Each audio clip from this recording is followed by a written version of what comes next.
Okay, just a quick video update here, taking a look at what happens if we stay on Friday, and that's the outcome of the referendum. Obviously, a lot of chat about what's going to happen when we exit the EU, if that happens at all, and how disastrous it will be, according to some today.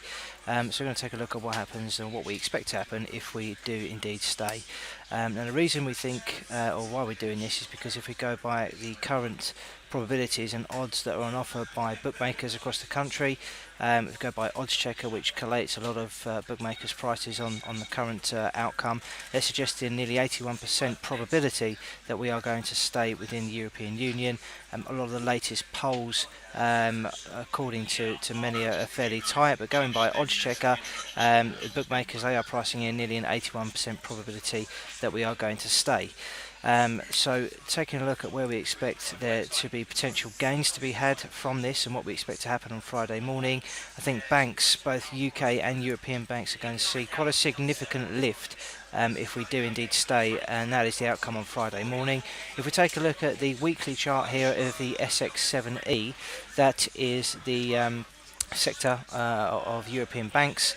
If we look at last week's volume candle there, it's obviously a significant rise. We've also got quite a nice hammer candle there on the weekly chart to go with that volume, as you can see there, and that was bang on a critical support level.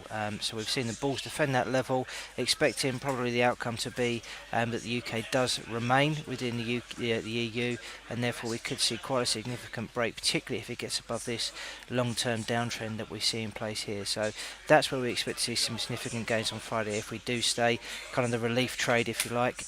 And taking a look at the FTSE 250, that's another area where we expect to see a lift. I expect that we'll be outperforming the FTSE 100. Obviously, the 100 itself is made up of a lot of multinationals. This is a daily chart here. And if we take a look a couple of days ago, we saw a big bullish engulfing pattern after that initial slip where we heard news that the exit campaign was actually ahead in the polls. We've then seen that defended, a big volume spike again, a big push. We're now heading towards these key resistance levels here, which if we do get the Remain campaign victory on Friday, I expect that resistance level is going to be taken out, and we are going to see a big push or a big relief rally higher in the short term. In terms of the pound, obviously that's going to be a key topic as well. That's been in a large downtrend for many months, but now we've seen this sort of ongoing consolidation or sideways price action that's been going on since January. We're at the upper end of that now, kind of poised to have a big break higher, I think, if we do indeed stay, which is certainly where the probabilities lie in our opinion at the moment, the strong possibility of that happening. So the pound, we think, could go higher, and that therefore could potentially leave behind some losers in its wake in the UK. Obviously, I mentioned the FTSE 100 is made up of multinational companies, a lot of resource stocks which are primarily taking revenues in currencies that aren't sterling, so i.e. US dollars. That is also the case with pharmaceutical stocks as well.